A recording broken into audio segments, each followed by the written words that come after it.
Hi, இந்த வீடியோவில் நம்ம நெக்ஸ்ட்டு பார்க்க போகிறது இந்திய தேசிய இயக்கத்தில் அடுத்த டாபிக் வந்து ஆங்கிலேயர் ஆட்சிக்கு எதிரான தொடக்க கால எழுச்சிகள். ஸோ அந்த டாப்பிக்கில் 8th ஸ்டாண்டர்டில் 4th லெசனும் 10th ஸ்டாண்டர்டில் 6th லெசனும் வந்து கவர் ஆகுது.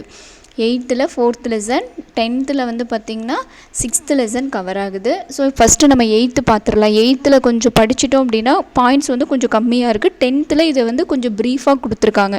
இதை படிச்சுட்டு அதை படிச்சிங்கன்னா ரொம்ப ஈஸியாக இருக்கும். ஸோ பார்க்கலாம். ஃபஸ்ட்டு பாயிண்ட், 1857ஆம் ஆண்டு பிளாசி போருக்கு பின், பிளாசி போர் நடந்ததுக்கப்புறம் அரசியல் ரீதியாகவும் சமூக பொருளாதார நிலையை வந்து இந்தியாவில் பாதிக்கக்கூடிய வகையில் ஆங்கிலேயர்கள் வந்து அரசியல் ரீதியாகவும் வந்து பொருளாதார ஆதிக்கம் வந்து செலுத்துகிறாங்க. அரசியல் ஆதிக்கமும் பொருளாதார ஆதிக்கமும் வந்து மக்கள்கிட்ட வந்து செலுத்துகிறாங்க. அரசியல் ரீதியாக அப்படின்னா தான் தான் வந்து ஆளணும் அப்படின்னு சொல்லி கம்பெனி, அந்த ஆங்கில கிழக்கிந்திய கம்பெனி இதெல்லாம் வந்து நில பகுதிகளை வந்து பிடிச்சிக்கிறது, அதே மாதிரி வரிகள் வசூலிக்கிறது, இது எல்லாமே வந்து பண்ணிகிட்ருக்காங்க. இதெல்லாம் நாட்டில் நடக்கும்போது பாளையக்காரர்களும் மீதி இருக்கக்கூடிய மன்னர்களும் வந்து என்ன பண்ணுறாங்க, எதிர்க்கிறாங்க. ஸோ அதை தான் வந்து இந்த லெசனில் கொடுத்துருக்காங்க. ஆங்கிலேயர் பாளையக்காரர்களிடமிருந்து வருடாந்திர கப்பம் வசூலிக்கும் உரிமை பெற்றிருந்ததாக கருதப்படுகிறது. ஸோ பாளையக்காரர்கள்கிட்ட இருந்து வருடாந்திர வரியை வந்து ஆங்கிலேயர்கள் வந்து வாங்குறாங்க. இதனால் ஆங்கிலேயர்களுக்கு முதல் எதிர்ப்பு புலித்தேவரால் ஏற்பட்டது. ஸோ புலித்தேவர், இந்த கொஷின் பின்னாடியும் வந்து சொல்லியிருப்பாங்க. ஆங்கிலேயரை எதிர்த்த முதல் இந்திய மன்னன் யாருன்னு சொல்லி ஒரு கொஷின் கேட்கலாம். புலித்தேவர் தான் வந்து ஆங்கிலேயரை எதிர்த்த முதல் இந்திய மன்னன். அவருக்கு பின்னாடி பாளையக்காரர்களான வீரபாண்டிய கட்டபொம்மன், ஊமைத்துரை, மருது சகோதரர்கள், தீரன் சின்னமலை, இவங்க எல்லாருமே வந்து ஆங்கிலேயர்களை வந்து எதிர்க்கிறாங்க. அடுத்து பாளையங்களின் தோற்றம். விஜயநகர ஆட்சியாளர்கள் தங்கள் மாகாணங்களில் நாயக்கர்களை நியமித்தனர். ஃபஸ்ட்டு இவங்க என்ன பண்ணுறாங்க, இந்த ஆட்சியாளர்கள், இந்த விஜயநகரத்தை ஆட்சி செஞ்சுட்டு இருந்தவங்க அவங்களுடைய மாகாணங்களில் நாயக்கர்களை வந்து நியமிக்கிறாங்க. மதுரை நாயக்கர்கள் வந்து என்ன பண்ணுறாங்கன்னா பாளையக்காரரை வந்து நியமிக்கிறாங்க. மதுரை நாயக்கர்கள் பாளையக்காரரை வந்து தனக்கு கீழே வந்து நியமிக்கிறாங்க. அதன்படி பார்த்திங்கன்னா 1529 விஸ்வநாதர் மதுரை நாயக்கரானார். விஸ்வநாதர் அப்படின்னு சொல்லி ஒருத்தர், இவர் வந்து பார்த்திங்கன்னா மதுரையினுடைய நாயக்கரானார். இவரால் தனது மாகாணங்களில் அதிகாரங்களை பெற விரும்பிய சிறுகுடி தலைவர்களை கட்டுப்படுத்த முடியவில்லை. அதாவது அவருடைய மாகாணங்களுக்கு கீழே அந்த சிறுகுடி தலைவர்கள்லாம் இருக்காங்கல்ல, அவங்களாம் யாருமே வந்து கட்டுப்பட மாட்டாங்க. அதுக்காக இவங்க பாளையக்கார முறை அப்படின்றது ஒன்றை வந்து விஸ்வநாதர் வந்து தன்னுடைய அமைச்சர் அரியநாதருடன் கலந்து ஆலோசித்து 1529 பாளையக்கார முறையை வந்து ஏற்படுத்தினார். ஸோ அந்த பாளையக்காரர் முறையை வந்து எப்போ ஏற்படுத்தப்பட்டது, இதெல்லாம் கொஷின்ஸில் கேட்பாங்க. 1529 ரொம்ப இம்பார்ட்டன்ட். யார் வந்து இதை கொண்டு வந்தாங்க, விஸ்வநாதர், மதுரை நாயக்கரான விஸ்வநாதர் யாரை கலந்து ஆலோசித்து, அரியநாதர் அப்படின்ற அந்த அமைச்சரை வந்து கலந்து ஆலோசித்து. ஸோ இப்போ வந்து நாடு வந்து 72 பாளையங்களாக வந்து பிரிக்கப்பட்டு ஒவ்வொரு பாளையமும் ஒரு பாளையக்காரரின் கீழ் கொண்டு வரப்பட்டது. 72 பாளையங்களாக வந்து பிரிக்கிறாங்க. 72 பாளையங்களாக வந்து பிரிச்சுட்டாங்க. ஒவ்வொரு பாளையக்காரரும் ஒரு பிரதேசத்தின் அல்லது பாளையத்தின் உரிமையாளராக கருதப்பட்டார். ஒவ்வொருத்தருக்கு ஒவ்வொரு பாளையத்துக்கு தலைவராக இருக்கிறாங்க. அது மட்டும் இல்லாமல் இந்த நாயக்கர்களுக்கு இராணுவம் மற்றும் இதர உதவிகளை வந்து இவங்க வந்து முழு மனசோடு வந்து செய்கிறாங்க. பாளையக்காரர்கள் வந்து ரொம்ப நல்ல மன்னர்களாக இருக்காங்க. அதில் இராணுவம் மற்றும் இதர உதவிகளுக்கு தனக்கு மேலே இருக்கக்கூடிய அந்த நாயக்கர்களுக்கு உதவி செய்கிறாங்க. பாளையக்காரர்கள் வரிகளை வசூலித்து தாங்கள் வசூலித்த வரிப்பணத்தில் 1/3 பங்கு, 1/3 பகுதி மதுரை நாயக்கர்களுக்கும், அடுத்த 1/3 பகுதியை வந்து இராணுவ செலவுக்கும், மீதியை அவர்கள் சொந்த செலவுக்கும் வைத்து கொண்டனர். ஸோ 3 பகுதியாக வந்து வாங்குறாங்க. வாங்கிட்டு அதில் ஒரு பகுதியை மதுரை நாயக்கருக்கு கொடுத்துட்றாங்க. அடுத்த ஒரு பகுதியை வந்து இராணுவத்துக்கு செலவு பண்ணுறாங்க. மீதி ஒரு பகுதியை சொந்த செலவுக்காக வச்சுக்கிறாங்க. அடுத்து தென்னிந்தியாவில் தொடக்க கால புரட்சிகள். பாளையக்காரர்களினுடைய புரட்சி 17 மற்றும் 18ஆம் நூற்றாண்டில் தமிழ்நாட்டின் அரசியலில் பாளையக்காரர்கள் முக்கிய பங்கு வகித்தனர். தமிழ்நாட்டினுடைய அரசியலில் 17, 18ஆம் நூற்றாண்டு இதுதான் வந்து பாளையக்காரர்கள் வாழ்ந்த அந்த டைமு. அது வந்து ரொம்ப ஒரு முக்கியமான பங்காக இருந்தது. இந்த பாளையங்களை வந்து 2ஆக பிரிக்கிறாங்க. அதாவது கிழக்கு பாளையம், மேற்கு பாளையம். கிழக்கு பாளையங்களில் இருந்த நாயக்கர்கள் கட்டபொம்மனின் கட்டுப்பாட்டின் கீழ் ஆட்சி செய்தனர். கிழக்கு காண கட்டபொம்மன், கிழக்கு கட்டபொம்மன், மேற்கு பாளையங்களுக்கு வந்து பார்த்திங்கன்னா புலித்தேவரினுடைய கட்டுப்பாட்டின் கீழ் வந்து பாளையங்கள் வந்து ஆட்சி செய்யப்படுது. இந்த 2 பாளையக்காரர்களும் ஆங்கிலேயர்களுக்கு கப்பம் கட்ட மறுத்து கிளர்ச்சியில் ஈடுபட்டனர். 2 பேருமே வந்து என்ன பண்ண மாட்டேன்றாங்க, கப்பம் வந்து கட்டுறது இல்லை. பாளையக்காரர்களுக்கும் கிழக்கிந்திய கம்பெனிக்கும் இடையே ஆரம்ப கால போராட்டங்கள் அரசியலில் ஒரு வலிமையான பரிணாமத்தை பெற்றன. 1792, ஸோ இது பின்னாடியும் வரும், 1792 ஒரு கர்நாடக உடன்படிக்கையின்படி ஒருங்கிணைக்கப்பட்ட ஆங்கிலேய அதிகாரம் பாளையக்காரர்களின் மீது செலுத்தப்பட்டது. ஸோ அந்த அதிகாரம் வந்து என்ன பண்ணுறாங்க அப்படின்னா பாளையக்காரர்கள் மேலே வந்து செலுத்துகிறாங்க. இந்த உடன்படிக்கையின்படி ஆங்கிலேயர்கள் வரி வசூல் செய்யும் உரிமையை பெற்றனர். இந்த கர்நாடக உடன்படிக்கையின்படி பாளையக்காரர்கள் கிட்ட இருந்து இவங்க என்ன பண்ணுறாங்க, வரி வசூல் செய்யக்கூடிய உரிமை வந்து பெறுறாங்க. அதனால் புரட்சி வந்து வெடிக்க ஆரம்பிக்குது. ஓகே, ஃபஸ்ட்டு வந்து புலித்தேவர் ரொம்ப இம்பார்ட்டன்ட். இந்தியாவில் ஆங்கில ஆட்சியை எதிர்ப்பதில் தமிழ்நாட்டில் முன்னோடியாக இருந்தவர் புலித்தேவர். தமிழ்நாட்டில் ஒரு முன்னோடியாக இருந்தவர் தான் வந்து புலித்தேவர். இவர் திருநெல்வேலியில் அருகில் இருந்த நெற்கட்டும் செவல் என்ற பாளையத்தினுடைய பாளையக்காரர். இவர் புலித்தேவர் எந்த பாளையம், நெற்கட்டும் செவல் அப்படின்ற அந்த பாளையத்தினுடைய பாளையக்காரராக இருந்திருக்காரு. தன்னுடைய ஆட்சி காலத்தில் ஆற்காட்டு நவாப்பான முகமது அலிக்கும் ஆங்கிலேயருக்கும் கப்பம் கட்ட மறுத்து அவர்களை எதிர்க்க தொடங்கினார். யார், ஆற்காட்டு நவாப்பான யாருக்கும், முகமது அலிக்கும் ஆங்கிலேயருக்கும், 2 பேத்துக்குமே, ஆற்காட்டு நவாப் முகமது அலிக்கும் ஆங்கிலேயர் 2 பேருக்குமே வந்து இவர் கப்பம் கட்ட மறுக்கிறாரு. ஆற்காட்டு நவாப் மற்றும் ஆங்கிலேயர் இவங்க 2 பேரும் ஒன்றா சேர்ந்து என்ன பண்ணுறாங்க, புலித்தேவரை வந்து தாக்குறாங்க. ஆனால் அக்கூட்டுப்படைகள் திருநெல்வேலியில் புலித்தேவரால் தோற்கடிக்கப்பட்டன. ஸோ திருநெல்வேலியில் புலித்தேவர் வந்து என்ன பண்ணிடுறாரு, இவங்க 2 படைகளையுமே வந்து தோற்கடிச்சிடுறாரு.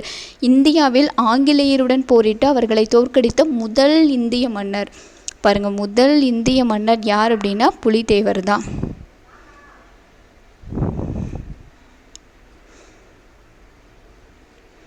புலித்தேவர் நவாப் மற்றும் ஆங்கிலேயரை எதிர்க்க பாளையக்காரர்களின் கூட்டமைப்பை உருவாக்க முயன்றார். நவாப், அதாவது இவங்க 2 பேரையும், இப்போ நவாப்பையும் ஆங்கிலேயரையும் வந்து எதிர்த்து புலித்தேவர் வந்து பாளையக்காரர்கள், எல்லா பாளையங்கள், ஒவ்வொரு பாளையங்களையும் ஆட்சி பண்ணுறாங்க பார்த்தீங்களா. ஸோ அந்த பாளையக்காரர்களை வந்து ஒன்றா சேர்த்து இவங்களை வந்து எதிர்க்கிறதுக்காக தயார்படுத்துகிறாரு.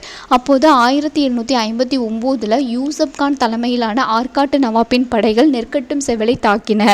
அந்த நல்லூரில் புலித்தேவர் தோற்கடிக்கப்பட்டார். ஸோ வந்து அந்த நெற்கட்டும் செவல் அப்படின்ற அந்த பாளையத்தில் புலித்தேவரை வந்து தாக்குறாங்க. அந்த நல்லூரில் அப்படின்ற அந்த இடத்துல அவர் தோற்கடிக்கப்படுறாரு. 1761 ஆற்காட்டு நவாப்பின் படைகள் நெற்கட்டும் செவலை கைப்பற்றியது. 1761 ஆற்காட்டு நவாப்போட படைகள் நெற்கட்டும் சேவலை வந்து இது ரொம்ப இம்பார்ட்டன்ட். நெற்கட்டும் சேவல் எப்போது, புலித்தேவரினுடைய நெற்கட்டும் சேவல் எப்போது கைப்பற்றப்பட்டதுன்னு கேட்பாங்க. 1761 அவர் மறுபடியும் என்ன பண்ணுவார், புலித்தேவர் வந்து மறுபடியும் அதை திரும்ப வந்து போர் செஞ்சு திரும்ப எடுத்துப்பார். 1764 மறுபடியும் அந்த பகுதியை வந்து நெற்கட்டும் சேவலை மீண்டும் கைப்பற்றினார். பிறகு 1761 கேப்டன் கேம்பெல் என்பவரால் தோற்கடிக்கப்பட்டார். அதோட சரி, மறுபடியும் வந்து இழந்துருவார் 1767. ஸோ ஃபஸ்ட்டு வந்து ஆற்காட்டு நவாப் வந்து இது பண்ணுறது 1761, மறுபடியும் 1764 மறுபடியும் கைப்பற்றுவார். மறுபடியும் கேப்டன் கேம்பெல் அப்படின்றவரால் தோற்கடிக்கப்பட்டு அவர் அதோடு வந்து தப்பித்து தலைமறைவாக வாழ்ந்து அவரோட இது வந்து முடிஞ்சிடும். அடுத்து வீரபாண்டிய கட்டபொம்மன். பாண்டியர்களின் கீழ் நிலமானி அடிப்படையில் பாஞ்சாலங்குறிச்சியை தலைநகராக கொண்டு வீரபாண்டிய கட்டபொம்மன் வீரபாண்டியபுரத்தை ஆட்சி செய்தார். பாஞ்சாலங்குறிச்சியை தலைநகரம் எது, பாஞ்சாலங்குறிச்சியை தலைநகரமாக கொண்டு வீரபாண்டிய கட்டபொம்மன் வீரபாண்டியபுரம் பேரும் வந்து பார்த்திங்கன்னா வீரபாண்டியபுரத்தை வந்து ஆட்சி செய்தார். இது நாயக்கர்களின் ஆட்சியில் பாளையக்காரரானார். பின்னாடி வந்து நாயக்கர்களினுடைய ஆட்சியில் பாளையக்காரராக இருக்கார். வீரபாண்டியனுக்கும் அவரது மகன் வீரபாண்டிய கட்டபொம்மன் பாளையக்காரரானார். அதாவது இவருக்கு பின்னாடி வீரபாண்டியனுக்கு பின் இவருடைய மகன் யார், வீரபாண்டியன் வீரபாண்டிய கட்டபொம்மனினுடைய தந்தை. அவருடைய மனைவி ஜெக்கம்மாள், சகோதரர்கள் ஊமைத்துறை, செவத்தையா. அவங்க வந்து வீரபாண்டியனுடைய மனைவி ஜெக்கம்மாள், சகோதரர்கள் ஊமைத்துறை, செவத்தையா. ஆற்காடு நவாப். விஜயநகர பேரரசின் வீழ்ச்சிக்கு பின் முகலாயர்கள் தெற்கில் தங்கள் மேலாண்மையை நிறுவினர். விஜயநகரம் ஃபுல்லாக வந்து அவங்களுடைய வீழ்ச்சிக்கு பின்னாடி என்ன பண்ணுறாங்க, தெற்கு பகுதிக்கு வராங்க. கர்நாடகாவில் நவாப் முகலாயர்களின் பிரதிநிதியாக செயல்பட்டார். கர்நாடகா பகுதியில் நவாப் வந்து என்ன பண்ணியிருக்காரு, முகலாயர்கள் தான் வந்து பின்னாடி இருந்து இவங்களை வந்து ஆட்சி பண்ணிட்டு இருக்காங்க. பாஞ்சாலங்குறிச்சி பாளையமும் நவாப்பின் ஆளுகையின் கீழ் கொண்டு வரப்பட்டது. பாஞ்சாலங்குறிச்சி இது வீரபாண்டிய கட்டபொம்மன் ஆட்சி செஞ்சக்கூடிய பகுதியும் வந்து நவாப்போட ஆளுகைக்கு கீழே கொண்டு வரப்பட்டது. எனவே அது நவாப்பிற்கு கப்பம் கட்ட பணிக்கப்பட்டது. ஆனால் 1792 ஏற்பட்ட கர்நாடக உடன்படிக்கை அரசியல் நிலைமைகளை முற்றிலும் மாற்றியது. ஸோ அந்த உடன்படிக்கையின்படி தான் 1792 நடந்த அந்த கர்நாடக உடன்படிக்கையின்படி தான் வந்து பாளையக்காரர்கள் ஆங்கிலேயர்களுக்கு கப்பம் செலுத்தணும் அப்படின்னு சொல்லி ஒரு இதை வந்து கொண்டு வந்தாங்க.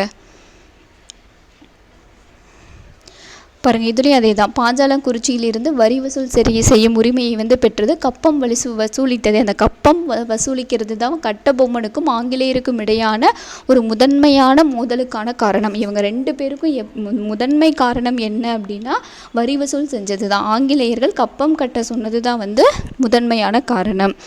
கட்டபொம்மன் ஜாக்சன். ஸோ வந்து இந்த இதெல்லாம் நம்ம ஸ்டோரியிலலாம் கூட பார்த்துருப்போம்.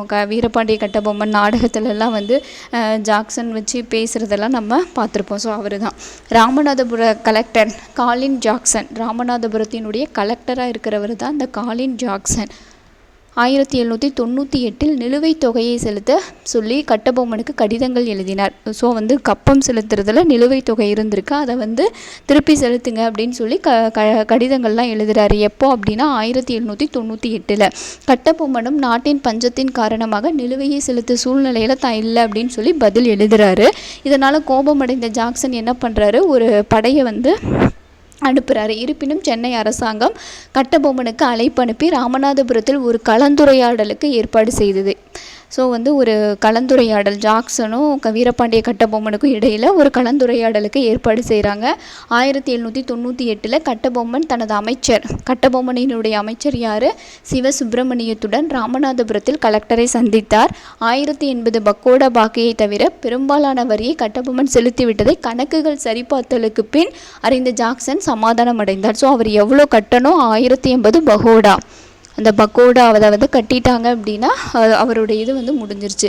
இந்த சந்திப்பின் போது அமைச்சர் சிவசுப்பிரமணியமும் ஜாக்சனின் முன் அமைச்சரும் வீரபாண்டிய கட்டபொம்மனும் அந்த ஜாக்சன் முன்னாடி 3 மணி நேரம் நிற்க வைக்கப்பட்டன. 3 மணி நேரம் வந்து நிற்க வைக்கிறாங்க. அது மட்டும் இல்லாமல் கட்டபொம்மனையும் அவரையும் வந்து கைது செய்ய வந்து நினைக்கிறாங்க. அவமானப்படுத்தி கைது செய்ய வந்து முயற்சி செய்கிறாங்க. அப்போ வந்து கட்டபொம்மன் தன்னோட அமைச்சருடன் தப்பிக்க முயன்றார். உடனே ஊமைத்துறை தனது வீரர்களுடன், ஊமைத்துறை யார், கட்டபொம்மனினுடைய சகோதரர் தம்பி. ஸோ அவர் வந்து என்ன பண்ணுறாரு, கோட்டைக்குள் நுழைந்து கட்டபொம்மன் தப்பிக்க உதவி செய்தார். ஆனால் துரதிருஷ்டவசமாக சிவசுப்பிரமணியன் என்ன பண்ணுறாரு, கைது செய்யப்படுறாரு. ஸோ இந்த நிகழ்வுகளை எல்லாத்தையும் என்ன பண்ணுவார், எட்வர்டு கிளைவ், அதாவது பாஞ்சாலங்குறிச்சி திரும்பிய பின் கட்டபொம்மன் கலெக்டர் காலின் ஜாக்சன் அவரிடம் நடந்து கொண்டதை விவரித்து சென்னை கவுன்சிலுக்கு வந்து ஒரு கடிதம் வந்து எழுதுகிறாரு. இந்த மாதிரிலாம் எங்களுக்கு நடந்துருச்சு அப்படின்னு சொல்லிட்டு ஒரு கடிதத்தை வந்து எழுதுகிறாரு. அந்த கடிதத்தை கண்ட சென்னை கவுன்சிலினுடைய கவர்னராக அந்த டைமில் இருந்தவர் யார், அந்த பேரெல்லாம் ரொம்ப முக்கியம். கவர்னர் எட்வர்டு கிளைவ் கட்டபொம்மனை சரணடைய ஆணையிட்டார். நீங்கள் வந்து சரணடைங்க அப்படின்னு சொல்கிறாரு. சென்னை கவுன்சில் கட்டபொம்மனை ஒரு குழுவின் முன்னிலையில் வரக்கோரியது. இதற்கிடையில் சிவசுப்பிரமணியமும் விடுதலை செய்யப்பட்டவுடன் கலெக்டர் ஜாக்சன் அவருடைய தவறான அணுகுமுறைக்காக பதவி நீக்கம் செய்யப்பட்டார். ஸோ இந்த மாதிரி நடந்துக்கிட்டதுக்காக ஜாக்சனை வந்து பதவி நீக்கம் செஞ்சிடறாங்க. சிவசுப்பிரமணியனை வந்து ரிலீஸ் பண்ணிடுறாங்க.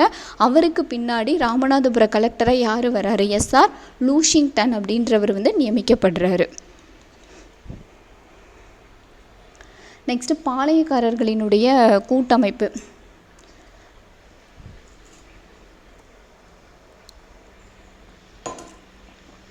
சிவகங்கையில் மருதுபாண்டியர் அருகில் இருந்த பாளையக்காரர்களை ஒன்றிணைத்து, மருதுபாண்டியர்ன்றது சின்ன மருது தான். ஸோ வந்து அவங்க சின்ன மருது.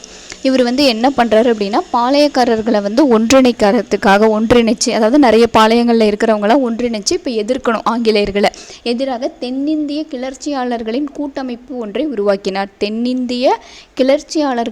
தென்னிந்தியாவில் இருக்கக்கூடிய கிளர்ச்சியாளர்களினுடைய கூட்டமைப்பு அப்படின்னு சொல்லி ஒன்று வந்து உருவாக்குறாரு. இந்த கூட்டமைப்பில் இருக்கிறவங்க ஒரு பிரகடனத்தை வந்து வெளிப்படுத்துகிறாங்க. அது திருச்சிராப்பள்ளி அறிக்கை அப்படின்னு சொல்லி அழைக்கப்பட்டது. அந்த அறிக்கைக்கு பேர் என்ன? திருச்சிராப்பள்ளி அறிக்கை அப்படின்னு சொல்லி அழைக்கப்பட்டது. இதில் வந்து இந்த பாளையங்கள் எல்லாத்தையும் ஒன்றிணைக்கிறதுல சிவகிரி அப்படின்ற அந்த பாளையத்தை சேர்ந்தவங்க மட்டும் என்ன பண்ணுறாங்க, ஒத்து வரல, சேர மாட்டேன்றாங்க. ஸோ அதனால் கட்டபொம்மன் வந்து அவங்க மேலே தாக்குதல் நடத்துகிறாரு.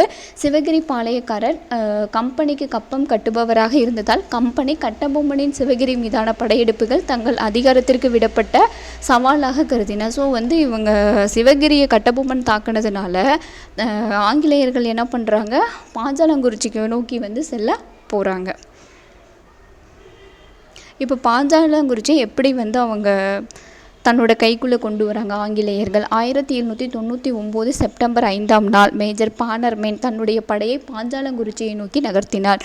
ஸோ வந்து இவர் சிவகிரி மேலே கட்டபொம்மன் வந்து படையை செலுத்தினதுனால ஆங்கிலேயர்கள் என்ன பண்ணுறாங்க, பாஞ்சாலங்குறிச்சி மேலே வந்து படையை வந்து செலுத்துகிறாங்க. ஸோ மேஜர் பானர்மேன் அவருடைய படையை வந்து செலுத்துகிறாரு. ஆங்கில படை பாஞ்சாலங்குறிச்சி கோட்டையின் அனைத்து செய்தி தொடர்புகளையும் துண்டித்தது. ஸோ எல்லாத்தையும் வந்து துண்டிச்சிட்டு கோலார்பட்டியில் நடந்த சண்டையில் சிவசுப்பிரமணியம் கைது செய்யப்பட்டார். ஸோ இதெல்லாம் எழுதி வச்சுக்கோங்க. சிவசுப்பிரமணியம் எங்கே வந்து கைது செய்யப்படுறாரு, எங்கே வந்து தூக்கிலிடப்படுறாங்க, ஏன்னா நிறைய பேர் இருக்காங்க. ஸோ எல்லாத்தையும் வந்து தனியாக கூட ஒரு பாக்ஸ் மாதிரி போட்டு எழுதி வச்சுக்கோங்க. சிவசுப்பிரமணியன் கோலார்பட்டியில் நடந்த சண்டையில் வந்து கைது செய்யப்படுறாரு. இவர் யார்? சிவசுப்பிரமணியன் கட்டபொம்மனினுடைய அமைச்சர். கட்டபொம்மன் புதுக்கோட்டைக்கு தப்பி செல்றாரு. பட் களப்பூர் காடுகளில் மறைஞ்சிருந்த போது புதுக்கோட்டை ராஜா யார், விஜய ரகுநாத தொண்டைமான் கைது செய்து அவரை வந்து ஆங்கிலேயர்கள்கிட்ட வந்து அந்த கம்பெனிக்காரங்க கிட்ட ஒப்படைச்சிருவாங்க.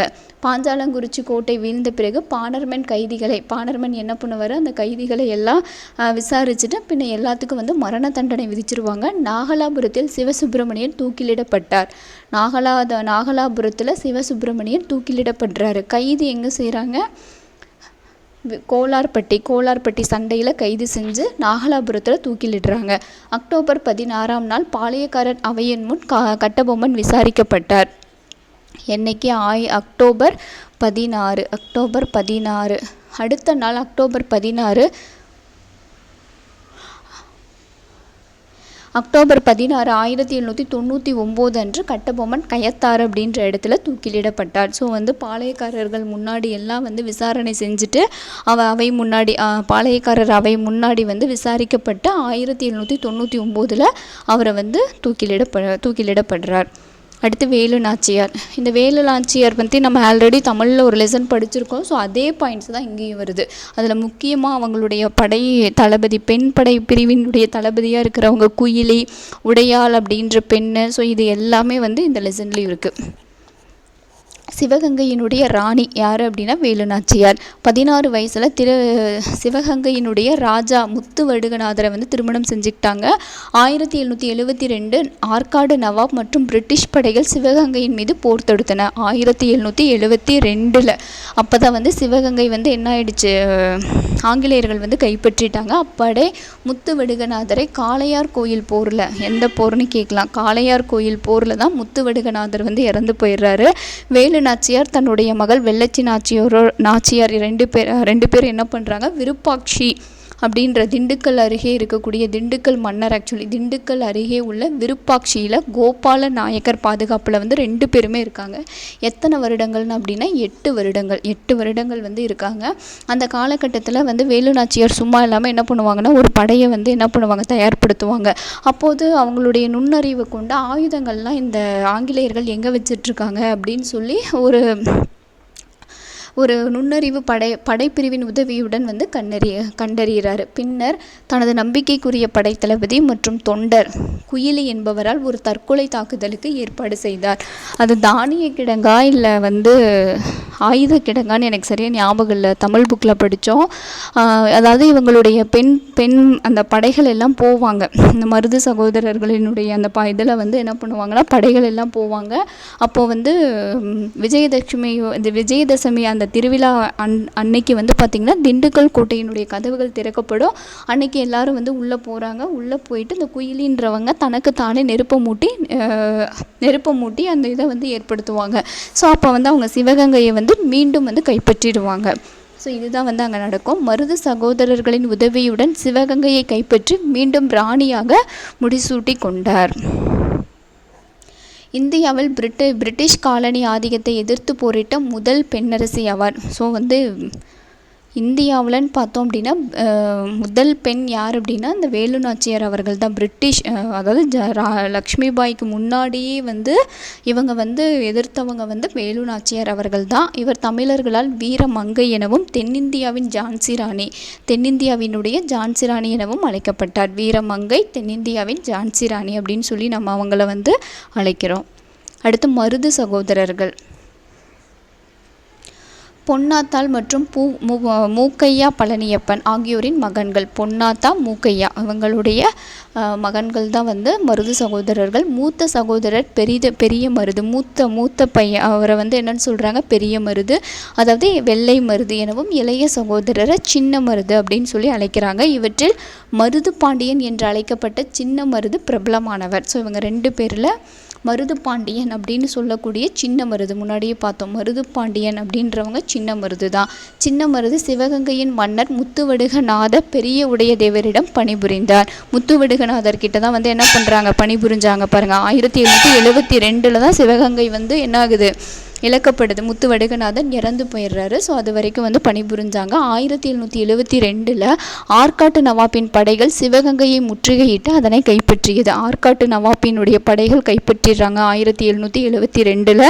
இந்த போரில் முத்துவடுகநாதர் இறந்து போயிடுறாரு. இருப்பினும் சில மாதங்களுக்கு பிறகு சிவகங்கை மருது சகோதரர்களால் மீண்டும் கைப்பற்றப்பட்டு பெரிய மருது அரசராக பொறுப்பேற்கிறாரு. சின்ன மருது ஆலோசகராக இருக்கார். சிவகங்கையினுடைய சிங்கம் அப்படின்னு சொல்லி யாருன்னா சின்ன மருது தான் சிவகங்கையின் சிங்கம். ஆனால் நான் நிறைய புக்ஸில் பார்த்தேன், அவங்க வந்து எப்படி போட்டிருக்காங்கன்னா மருது சகோதரர்கள்னு தான் போட்டிருக்காங்க. சிவகங்கையினுடைய சிங்கம் மருது சகோதரர்கள்னு போட்டிருக்காங்க. பட் இங்கே சிங்கங்கள்னு சொல்லி பன்மையில் சொல்லியிருந்தாங்கன்னா நம்ம 2 பேரையும் சொல்லலாம். ஆக்சுவலி சின்ன மருதை தான் வந்து இங்கே குறிப்பிடுறாங்க. பட் இருந்தாலும் நீங்கள் கொஞ்சம் பார்த்துக்கோங்க. ஸோ சிவகங்கையினுடைய சிங்கம்னு சொல்லப்படுறவங்க சின்ன மருது தான். மோதலுக்கான காரணம். கட்டபொம்மனின் இறப்பிற்கு பிறகு அவருடைய சகோதரர் ஊமைத்துறையும் மற்றவர்களும் சிவகங்கைக்கு தப்பினர். சகோதரர் யாரும் ஊமைத்துறையும் அவருடைய இன்னொரு சகோதரர் செவத்தையா 2 பேர் வந்து சிவகங்கைக்கு போகிறாங்க. அங்கே அவர்களுக்கு மருது சகோதரர்கள் பாதுகாப்பு அளித்தனர். மேலும் சிவகங்கை வியாபாரிகள் தங்களது உள்நாட்டு கொள்கையில் கம்பெனியின் தலையீட்டை விரும்பவில்லை. இந்த 2 காரணங்களுக்காகவே கம்பெனி சிவகங்கைக்கு எதிராக போர் புரிந்தது. ஸோ இவங்க தப்பிச்சு, கட்டபொம்மன் இறந்து போயிட்டாரு. ஸோ அவங்க சகோதரர்கள் எல்லாம் சிவகங்கைக்கு வந்து போகிறாங்க. அங்கே மருது சகோதரர்கள் பாதுகாப்பில் இருக்கிறாங்க. பட் இருந்தாலும் இந்த கம்பெனிக்காரங்க என்ன பண்ணுறாங்க, ஆங்கில கம்பெனிக்காரங்க என்ன பண்ணுறாங்கன்னா அந்த வியாபாரிகள், சிவகங்கையினுடைய வியாபாரிகள் தங்களது உள்நாட்டு கொள்கையில் கம்பெனியின் தலையீட்டை வந்து விரும்பலை. அதனால் கம்பெனிக்காரங்க என்ன பண்ணுறாங்க, இவங்களுக்கு எதிராக, சிவகங்கைக்கு எதிராக வந்து போர் புரிகிறாங்க. தென்னிந்தியாவில் கிளர்ச்சி. பிப்ரவரி 1801 கட்டபொம்மனின் சகோதரர்களான ஊமைத்துறையும் செவத்தையாவும் பாளையங்கோட்டை சிறையில் இருந்து தப்பித்து கமுதியை வந்தடைந்தன.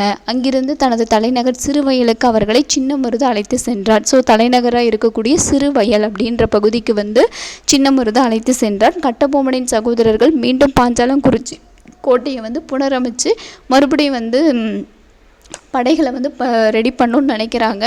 ஏப்ரலில் காலின் மெக்காலே தலைமையில் ஆங்கில படைகள் மீண்டும் கோட்டையை தன்வசப்படுத்தியது. ஸோ விடலை, மறுபடியும் ஆங்கிலேயர்கள் வந்து கோட்டையை வந்து எடுத்துக்கிறாங்க. யாருடைய தலைமையில், காலின் மெக்காலே அவருடைய தலைமையில். அத்துடன் பாளையக்கார சகோதரர்கள் சிவகங்கையில் தான் தஞ்சமடைந்திருக்க வேண்டும் என்று கருதியது.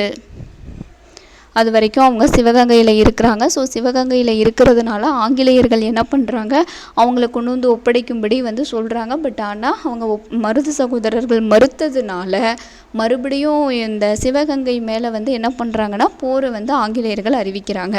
ஆகையால் கர்னல் அக்னியும் மற்றும் கர்னல் இன்ஸ் ஆகியோர் மருது சகோதரர்களுக்கு எதிராக படை நடத்தி சென்றனர். ஸோ 2 பேரும், கர்னல் அக்னியும் கர்னல் இன்ஸ் 2 பேரும். இப்பாளையக்காரர் போர் அதற்கு முன் நடந்த போர்களை விடவும் மிகவும் பெரிய அளவில் நடைபெற்றது. சிவகங்கையின் மருது சகோதரர்கள், ஸோ இப்போ இவங்கெல்லாம் ஒன்று சேர்ந்துட்டாங்க. சிவகங்கையில் மருது சகோதரர்கள், திண்டுக்கல்லினுடைய மன்னர் யார், கோபால நாயக்கர். ஸோ இவர் தானே வந்து வேலு நாச்சியாருக்கும் அவங்களுடைய மகளுக்கும் பாதுகாப்பு அளித்தவங்க. மலபாரினுடைய கேரளவர்மன், மைசூரின் கிருஷ்ணப்ப நாயக்கர் மற்றும் துண்டாஜி ஆகியோர் அடங்கிய கூட்டமைப்பால் போர் வந்து தொடங்கப்பட்டது. திருச்சிராப்பள்ளி பிரகண்டனம் 1801. ஜூன் 1801 மருது சகோதரர்கள் திருச்சிராப்பள்ளி பிரகண்டனம் என்று அழைக்கப்பட்ட ஒரு சுதந்திர பிரகண்டனம் அப்படின்ற ஒன்றை வந்து வெளியிடுறாங்க. ஸோ முன்னாடி பார்த்தது தான் 1801 பிரகண்டனமே ஆங்கிலேயருக்கு எதிராக இந்தியர்களை ஒன்று சேர்க்கும் முதல் அழைப்பு. இதுதான் வந்து முதல் அழைப்புன்னு சொல்கிறாங்க. இந்த அறிவிப்பின் ஒரு நகல் ஆற்காடு அந்த அறிவிப்பை வந்து வெளியிடுறாங்க. அதில் 2 காப்பி எடுத்துகிட்டு அதை வந்து ஒன்றை வந்து பார்த்திங்கன்னா ஆற்காட்டு நவாப்போட அரண்மனையான கோட்டை சுவர், ஆற்காட்டு நவாப்போட அரண்மனையாக இருக்கக்கூடிய திருச்சி கோட்டையில் வந்து ஒட்டுறாங்க. இன்னொன்று வந்து ஸ்ரீரங்கம் வைஷ்ணவர் கோவிலில் வந்து என்ன பண்ணுறாங்கன்னா ஒட்டி வைக்கிறாங்க. இந்த மாதிரி திருச்சிராப்பள்ளி பிரகண்டனம் அப்படின்னு சொல்லி அவங்க என்ன வந்து பிரகடனப்படுத்துகிறாங்களோ அதை எல்லாத்தையும் ஒட்டி வைக்கிறாங்க. இந்த மாதிரியெல்லாம் செஞ்சு தன்னோட எதிர்ப்பை வந்து என்ன பண்ணுறாங்க, நாடு ஃபுல்லாக வந்து பரப்புகிறாங்க. எல்லாரும் வந்து எதிர்க்கணும் அப்படிங்கிறதுக்காக எல்லாத்துக்கும் பரப்புகிறாங்க. இதன் விளைவாக தமிழ்நாட்டின் பல பாளையக்காரர்கள் ஆங்கிலேயரை எதிர்த்து போரிட, ஸோ எல்லா பாளையக்காரர்களும் ஒன்றா சேர்ந்து ஒரு அணியாக சேர்ந்தனர். சின்ன மருது ஆங்கில படைக்கு சவாலாக, ஆங்கில படையை என்ன பண்ணுவாங்க, நிறைய வீரர்களை வச்சுருப்பாங்க. ஸோ அவங்களுக்கு எதிராக 20,000 வீரர்களை வந்து திரட்டுறாரு. ஆனால் ஆங்கில படைக்கு மேலும் வலுவூட்ட வங்காளம், இலங்கை, மலாயா போன்ற இடங்களில் இருந்தும் படைகள் வரவழைக்கப்பட்டன. ஸோ ஆங்கிலேயர்கள் வந்து இன்னும் என்ன பண்ணுறாங்கன்னா வங்காளம், இலங்கை, மலாயானா மலேசியா, இந்த இடத்துல இருந்து படைகள் வரவழைக்கப்பட்டன. புதுக்கோட்டை, எட்டயபுரம் மற்றும் தஞ்சாவூர் மன்னர்களும் ஆங்கிலேயர்களுக்கு ஆதரவளித்தன. ஸோ இவங்கெல்லாம் பாருங்கள், இதை புதுக்கோட்டை, எட்டயபுரம், தஞ்சாவூர் இவங்களும் கூட ஆங்கிலேயர்களுக்கு தான் வந்து ஆதரவளிக்கிறாங்க. அது மட்டும் இல்லாமல் இந்த பாளையக்காரர்கள் கிட்ட ஒரு பிளவை வந்து ஏற்படுத்துறது என்ன அப்படின்னா அந்த ஆங்கிலேயர்கள் பின்பற்றி இந்த பிரித்தாளும் கொள்கை. இதனால் பாளையக்காரர்களுக்குள்ளேயே வந்து ஒற்றுமை இல்லை, அது வந்து பிளவை வந்து ஏற்படுத்துது. சிவகங்கையை வந்து எப்படி இணைக்கிறாங்க, 1801 தஞ்சாவூர் மற்றும் திருச்சி பகுதிகளில் கிளர்ச்சியாளர்களை ஆங்கிலேயர் தாக்கினர். எனவே கிளர்ச்சியாளர்கள் பிரான்மலை, காளையார் கோவில் பகுதிகளுக்கு சென்றனர். அவர்கள் மீண்டும் ஆங்கிலேய படைகளால் தோற்கடிக்கப்பட்டன. இறுதியில் சிறந்த இராணுவ வலிமை மற்றும் சிறந்த ஆங்கில இராணுவ தளபதிகளால் ஆங்கிலேயர் வெற்றி பெற்றனர். ஸோ அந்த பிரான்மலை, காளையார் கோவில், ஸோ அந்த பகுதிகளில் போயிட்டு வந்து இவங்க வந்து போர் செய்கிறாங்க. போர் செய்யும்போது ஆங்கிலேயர்கள் வந்து வெற்றி பெற்றாங்க, சிவகங்கையை வந்து இழந்துடுறாங்க. கிளர்ச்சி தோல்வியுற்றதால் 1801 முத்துவடுகநாதர் எப்போ இழந்தார், 1772 வந்து இறந்து போயிடுறாரு. சிவகங்கையை வந்து இழந்துடுறாரு. மறுபடியும் மருது சகோதரர்கள் வந்து ஆட்சி பண்ணுறாங்க. அதுக்கப்புறம் மறுபடியும் அது எப்போ இழக்கப்படுது, ஆங்கிலேயர்கள் எப்போ தன்னோட பகுதியோடு இணைச்சிக்கிறாங்க அப்படின்னா 1801 மே மாதம். அப்போது வந்து கிளர்ச்சி தோல்வியுற்றதால் 1801 சிவகங்கையை ஆங்கிலேயர் இணைத்து கொண்டனர். 1801 24ஆம் நாள் மருது சகோதரர்கள் ராமநாதபுரம் மாவட்டத்தில் உள்ள திருப்பத்தூர் கோவிலில் தூக்கிலிடப்பட்டனர். பாருங்கள், அக்டோபரில் தூக்கில் வந்து போட்டுடுறாங்க. 24 மருது சகோதரர்கள் ராமநாதபுரம் மாவட்டத்தில் உள்ள திருப்பத்தூர் கோட்டையில் வந்து தூக்கிலிடப்பட்டனர். 1801 நவம்பர் 16ஆம் நாள் ஊமைத்துறை மற்றும் செவத்தையா அவங்களும் கைது செய்யப்பட்டு பாஞ்சாலங்குறிச்சியில், அவங்களுடைய இடமான பாஞ்சாலங்குறிச்சியில் வந்து தூக்கிலிடப்படுறாங்க. மேலும் 73 கிளர்ச்சியாளர்கள் மலாயாவின் பினாங்கிற்கு நாடு கடத்தப்பட்டனர். ஸோ 73 அந்த கிளர்ச்சி பண்ண மக்கள் வந்து பார்த்திங்கன்னா 73 பேரை வந்து மலேசியாவுக்கு வந்து என்ன பண்ணியிருக்கிறாங்க, நாடு கடத்தப்படுறாங்க. ஸோ ஆங்கிலேயரிடம் தோல்வியுற்றாலும் தமிழ் மண்ணில் தேசியம் என்ற விதையை விதைத்த முன்னோடிகளாக இந்த கிளர்ச்சியாளர்கள் வந்து இருந்திருக்காங்க. இங்கே பாருங்கள், மலாயா பினாங்கு அப்படின்னு சொல்கிறது இப்போ வேல்ஸ் இளவரசர் தீவு அப்படின்னு சொல்லி அழைக்கப்படக்கூடிய இடம்.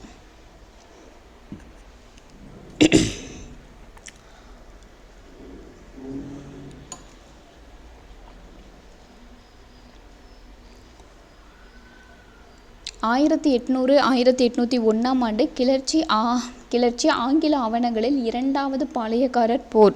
இந்த கிளர்ச்சியை வந்து என்னன்னு சொல்கிறாங்க, இந்த 1800 இந்த திருச்சிராப்பள்ளி பிரகண்டனம் அப்படின்னு சொல்லி ஒன்றை வந்து ஏற்படுத்தி இவங்க போர் செய்கிறத ஆங்கிலேயர்கள் வந்து என்ன சொல்கிறாங்கன்னா இரண்டாவது பாளையக்காரர் போர் என்று கூறப்பட்டாலும் தென்னிந்திய புரட்சி தமிழக வரலாற்றின் ஒரு அடையாளமாக வந்து இது இருக்குது. 1801 ஜூலை 31 செய்து கொள்ளப்பட்ட கர்நாடக உடன்படிக்கையின்படி 801 அங்கே முன்னாடி நம்ம என்ன பார்த்தா 1792 பாளையக்காரர்கள் வருடாந்திர கப்பம் செலுத்தணும் ஆங்கிலேயர்களுக்கு அப்படின்னு சொல்லி ஒரு உடன்படிக்கை ஏற்படுத்திக்கிட்டாங்க. இந்த உடன்படிக்கையின்படி தமிழ்நாட்டின் மீது ஆங்கிலேயர் நேரடி கட்டுப்பாட்டை பெற்றனர். இதனால் பாளையக்காரர் முறை வந்து நீக்கப்பட்டது. ஆங்கிலேயர்கள் வந்து நேரடியாக வந்து தமிழ்நாட்டின் மீது நேரடி கட்டுப்பாட்டை கொண்டவர்களாக வந்து இருந்திருக்காங்க.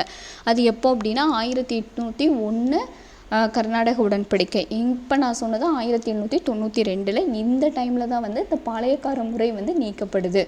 நெக்ஸ்ட்டு தீரன் சின்னமலை வந்து பார்த்திங்கன்னா ஈரோடு மாவட்டம் சென்னிமலை அருகில் உள்ள மேலப்பாளையத்தில் பிறந்தார். இவருடைய இயற்பெயர் தீர்த்தகிரி. ஆங்கிலேய கிழக்கிந்திய கம்பெனியை எதிர்த்த கொங்கு நாட்டு பாளையக்காரர். கொங்கு நாடு அப்படின்றது சேலம், கோயம்புத்தூர், கரூர், திண்டுக்கல் இதெல்லாம் வந்து அடங்கின ஒரு பகுதி தான் மதுரை நாயக்க அரசினுடைய ஒரு பகுதியாக உருவாக்கப்பட்டிருந்தது. ஸோ மீதியெல்லாம் ஒன்றும் தேவையில்லை, சும்மா ரீட் பண்ணிக்கோங்க. 3 மற்றும் 4ஆம் மைசூர் போர்களுக்கு பிறகு கொங்கு நாடு முழுவதும் 3, 4 அந்த மைசூர் போர் நடக்கிற டைமில் மீண்டும் வந்து ஆங்கிலேயருக்கு வசமாக வந்து மாறிடுது. சின்னமலை பிரெஞ்சு இராணுவத்தின் நவீன போர்முறை பயிற்சி பெற்றிருந்தார். பிரெஞ்சு இராணுவத்தில் இருக்கக்கூடிய நவீன போர்முறை பயிற்சியை பெற்றிருந்தவர் தான் இந்த வந்து தீரன் சின்னமலை. இவர் திப்பு சுல்தான் பக்கம் இருந்து ஆங்கிலேயருக்கு எதிராக போராடி வெற்றி பெற்றார்.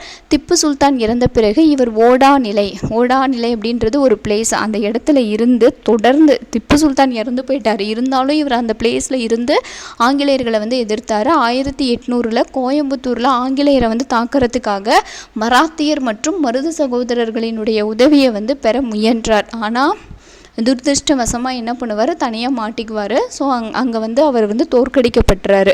அவர் ஆங்கில படைகளிடமிருந்து தப்பித்த தீரன் சின்னமலை காவேரி, ஓடாநிலை மற்றும் அரச்சலூர் போன்ற இடங்களில் நடைபெற்ற போர்களில் கொரில்லா போர் முறையில் ஆங்கில படைகளை தோற்கடித்தார். ஸோ வந்து எந்தெந்த கொரில்லா போர் முறை அப்படின்னு சொல்லி ஒரு முறையை மராத்தியர்கள் பயன்படுத்தி அந்த முறையை பயன்படுத்தி தான் வந்து தோற்கடிக்கிறார். எந்தெந்த இடத்துல காவேரி, ஓடாநிலை, அரச்சலூர் அப்படின்ற அந்த 3 இடங்கள்லையும். இறுதி போரின் போது சின்னமலை தனது சமயக்காரர் நல்லப்பன் அப்படிங்கிறவரால் காட்டி கொடுக்கப்பட்டு 1805 சங்ககிரி கோட்டையில் வந்து தூக்கிலிடப்படுறார்.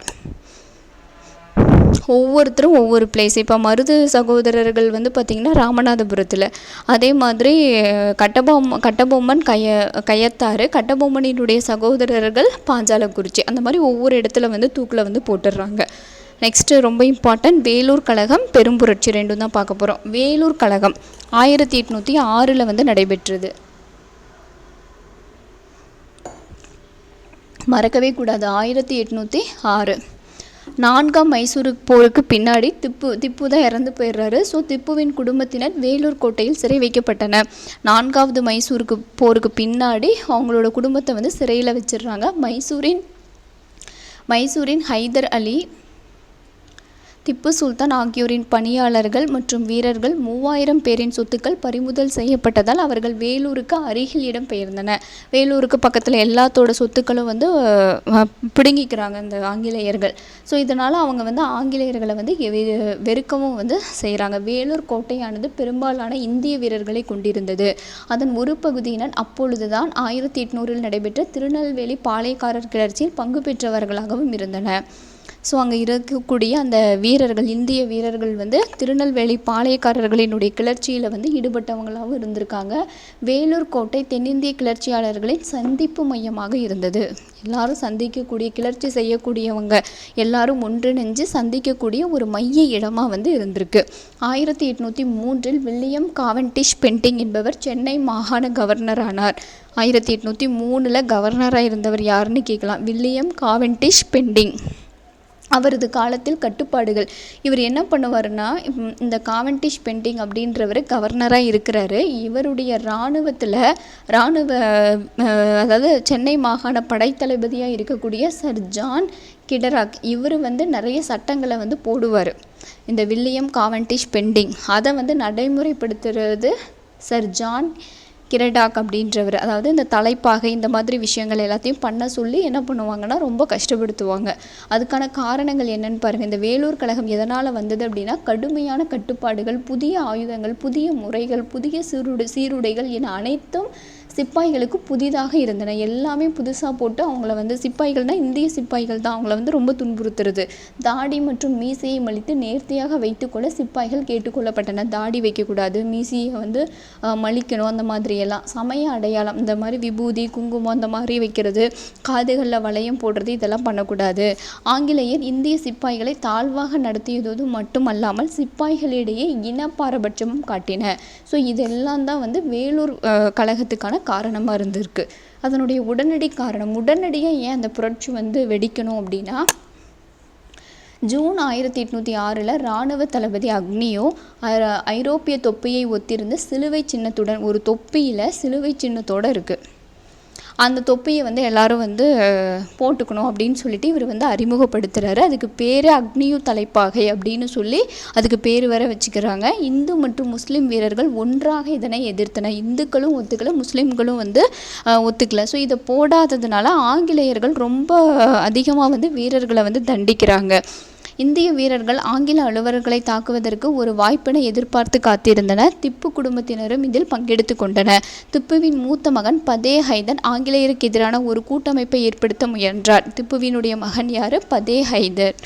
இதற்கிடையில் ஜூலை 10 விடியற் காலை. ஸோ முதல் அந்த கழகம் எப்போ வெளியில் வருது அப்படின்னா, ஜூலை 10 விடியற் காலையில் முதலாவது மற்றும் அந்த படைப்பிரிவு எண்ணிக்கை வச்சு இருப்பாங்க பார்த்தீங்களா. ஸோ அந்த 1வது 23வது படைப்பிரிவை சார்ந்த இந்திய சிப்பாய்கள் வந்து என்ன பண்ணுறாங்க, கழகத்தை வந்து தொடங்குறாங்க. படையை வழிநடத்திய கர்னல் பான்கோட் கிளர்ச்சியாளர்களின் தாக்குதலுக்கு முதல் பலியானார். ஸோ ஃபஸ்ட்டு இறந்து போகிறவர் கர்னல் பான்கோட். ஸோ இவரை கொண்டுட்டு என்ன பண்ணிடுறாங்க, அந்த பதே ஹைதர் தான் வந்து அரசர் அப்படின்னு சொல்லி இவங்களாம் வந்து அறிவிச்சிக்கிறாங்க. வேலூர் கோட்டையில் ஆங்கில கொடி இறக்கப்பட்டு புலி உருவம் பொறித்த திப்புவினுடைய கொடி வந்து ஏற்கப்படுது. இப்போ வந்து கழகத்தை வந்து இவங்க ஸ்டார்ட் பண்ணிட்டாங்க. இப்போ கழகத்தை எப்படி யார் வந்து அடக்குறாங்க அப்படின்னா, கோட்டையின் வெளியே இருந்த மேஜர் கூட்ஸ் ராணிப்பேட்டைக்கு விரைந்து கர்னல் கிலஸ்பிக்கு தகவல் கொடுத்தார். கிலஸ்பி அப்படின்றவருக்கு வந்து தகவல் கொடுக்குறார். இவர் தான் வந்து கழகத்தை வந்து அடக்குனவர். உடனடியாக வேலூர் கோட்டையை அடைந்தார். அவர் கிளர்ச்சி படைகளின் மீது தாக்குதல் நடத்தி கழகத்தை முழுமையாக அடக்கினார். வேலூர் கழகத்தை அடக்கி ஆங்கிலேயர் யாருன்னு கேட்பாங்க, கர்னல் கிலப்சி அப்படின்றவர் தான் வந்து அடக்கினார். வேலூரில் வந்து அமைதி ஏற்பட்டது. கழகத்தில் வந்து பார்த்திங்கன்னா மொத்தம் 113 ஐரோப்பியர்கள் மற்றும் சுமார் 350 சிப்பாய்கள் வந்து கொல்லப்பட்டன. குறுகிய காலத்திற்குள் கழகம் அடக்கப்பட்டது. ஸோ குறுகிய காலத்திலே என்ன பண்ணிட்டாங்க, அதாவது கழகம் வெளியில் வருது அப்படின்னு இந்த பதே ஹைதர் இவங்கெல்லாம் சேர்ந்து அதை வந்து பண்ணும்போதே இவங்க என்ன பண்ணிட்டாங்க, ஆங்கிலேயர்கள் உடனே கழகத்தை வந்து அடக்கிட்டாங்க. ஸோ இந்த வேலூர் கழகம் இப்போ நடந்துருச்சு. இதன் விளைவாக என்ன நடந்தது அப்படின்னா, அந்த புதிய சீருடை இதெல்லாம் கொண்டு வந்தாங்க பார்த்தீங்களா, அதை எல்லாத்தையும் விலக்கிக்கிட்டாங்க. முன்னெச்சரிக்கை நடவடிக்கையாக திப்புவின் குடும்பத்தினர் வேலூர்லேருந்து இவங்களை எல்லாத்தையும் சிறையில் வச்சுருக்காங்க. ஸோ வேலூரில் இருந்து கல்கத்தாவுக்கு அனுப்பிடுறாங்க. வில்லியம் காவென்டிஷ் பெண்டிங் பணி நீக்கம் செய்யப்பட்டார். ஸோ வில்லியம் காவென்டிஷ் அப்படின்றவர் யார், இவர் தான் அந்த முறைகளெல்லாம் கொண்டு வந்தவர். ஸோ நம்ம பார்த்தோம் பார்த்தீங்களா, காவென்டிஷ் பெண்டிங். ஸோ இவர் தானே வந்து சென்னை மாகாண கவர்னர். இவர் தான் வந்து என்ன பண்ணுறாரு, இந்த கட்டுப்பாடுகள் எல்லாம் இராணுவத்தில் விதிக்கிறாரு. இவரை வந்து பணி நீக்கம் செஞ்சிடறாங்க. கழகம் தோல்விக்கான நாம் இப்போ இந்த கழகம்லாம் பண்ணோம். இது தோல்வி அடைஞ்சது அப்படின்னா, இந்திய படை வீரர்களை வழிநடத்த சரியான தலைமை இல்லை. கழகம் மிக சரியாக வடிவமைக்கப்படவில்லை. ஆங்கிலேயரினுடைய பிரித்தாளும் கொள்கை இந்தியர்களில் ஒற்றுமை பிளவை ஏற்படுத்தியது. ஸோ அவங்க பாரபட்சம் பார்க்கறதுனால இந்தியர்களுக்குள்ளேயே வந்து ஒற்றுமை இல்லை. 1806 நடந்த வேலூர் கழகத்தை 1857 நடைபெற்ற முதல் இந்திய சுதந்திர போரின் முன்னோடி. ஸோ வந்து இந்த பெரும் புரட்சிக்கு முன்னாடி நடந்த இந்த வேலூர் கழகம் முதல் இந்திய சுதந்திர போரினுடைய முன்னோடி. முதல் இந்திய சுதந்திர போர்னா 1857 புரட்சி தான் வந்து சொல்லுவோம். அதுக்கு போரினுடைய முன்னோடி அப்படின்னு சொல்லி வீடி சவார்கர் அப்படின்றவர் வந்து குறிப்பிடுறாரு. ஸோ இதுதான் வந்து வேலூர் கழகம். ஸ்டோரி மாதிரி படிச்சுட்டிங்கன்னா ஈஸியாக ஞாபகம் இருக்கும். அதாவது அந்த விஷயம் நடக்க நடக்க அப்படியே ஒரு இமேஜினேஷன் மாதிரி பண்ணிக்கோங்க, அப்படின்னா அது மறக்கவே மறக்காது. நெக்ஸ்ட்டு பெரும் புரட்சி 1857. 1857ஆம் ஆண்டு புரட்சியானது காலனி ஆட்சியினுடைய பண்பு மற்றும் கொள்கையின் விளைவாக உருவானதாகும். அதாவது ஆங்கிலேயர்களினுடைய அந்த அடிமைத்தனத்தினால ஏற்பட்டது தான் காலனி ஆதிக்கம். புரட்சிக்கான காரணம் என்ன? ஆங்கிலேயரினுடைய அந்த பொருளாதார ரீதியான சுரண்டல் கொள்கை, அதிகமாக காசை வந்து பிடுங்கிறது 1857ஆம் ஆண்டு புரட்சிக்கு முக்கிய காரணமாக இருந்தது. இது சமுதாயத்தின் அனைத்து பிரிவினரையும் காயப்படுத்தியது. அதாவது நிறைய வரி வசூல் செய்கிறது, அதிகப்படியான வரி விதிப்பு, கடுமையான வரி வசூல் முறைகளால் விவசாயிகள் துன்புற்றனர். ஸோ இதுதான் வந்து உடனடி புரட்சிக்கான காரணம். அது மட்டும் இல்லாமல் வாரிசிலப்பு கொள்கை. வாரிசிலப்பு கொள்கைன்னா நம்ம படிச்சிருப்போம். என்னது, இந்த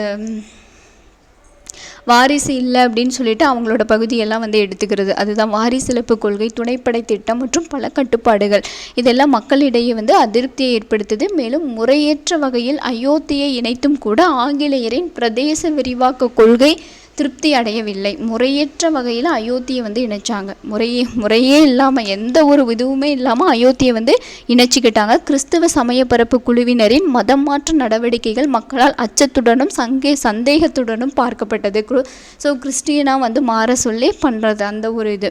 சமய தலைவர்கள் மற்றும் இஸ்லாமிய சமய அறிஞர்கள் ஆங்கில ஆட்சிக்கு எதிராக அதிருப்தியை வெளிப்படுத்தின. ஸோ எல்லாருமே வந்து இந்த முஸ்லீம்ஸு, ஹிந்துஸு எல்லாருமே வந்து என்ன பண்ணுறாங்க, ரொம்ப வந்து அதிருப்தியாக இருக்காங்க. அது மட்டும் இல்லாமல் சதி ஒழிப்பு, பெண் சிசு கொலை ஒழிப்பு, விதவை மறுமணம், பெண் கல்விக்கான ஆதரவு போன்ற ஆங்கிலேயரினுடைய நடவடிக்கைகள் இந்தியர்களின் கலாச்சாரத்தில் ஐரோப்பியர்கள் தலையிடுவதாக கருதப்பட்டது. ஸோ இவங்க வந்து நம்மளுடைய சடங்குகள்லாம் வந்து தலையிடுறாங்க அப்படின்னு சொல்லி நினச்சாங்க. இந்திய சிப்பாய்கள் ஆங்கில அதிகாரிகளால் தாழ்வாகவும் அவமரியாதையாகவும் நடத்தப்பட்டன. இந்திய சிப்பாய்களை வந்து ரொம்ப கீழே வச்சுருந்தாங்க, ஆனால் ஆங்கிலேயர்களை வந்து நல்ல முறையில் நடத்தினாங்க. அவங்களுக்கு வந்து பதவி உயர்வும் கொடுத்தாங்க. பட் இந்திய வீரர்களுக்கு அந்த மாதிரி எதுவுமே இல்லை. அதெல்லாம் வந்து காரணமாக இருந்தது. ஸோ முன்னாடி பார்த்த மாதிரி உடனடி காரணம், வேலூர் கழகத்துக்கு நம்ம பார்த்தோம். உடனடி காரணம்னு சொல்லி என்ன பார்த்தோம்,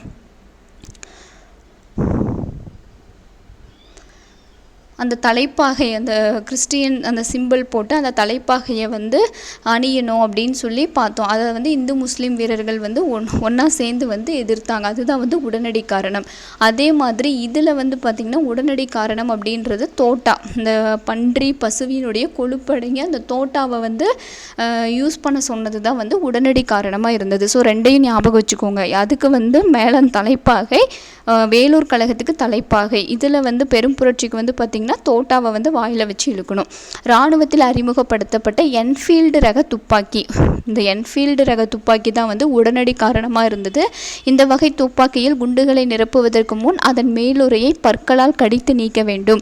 மேலுறையில் பசுவினுடைய கொழுப்பு, பன்றியின் கொழுப்பு தடவப்பட்டிருந்தது. எனவே இதனை இந்திய சிப்பாய்கள் தங்கள் மத உணர்வை புண்படுத்துவதாக கருதின.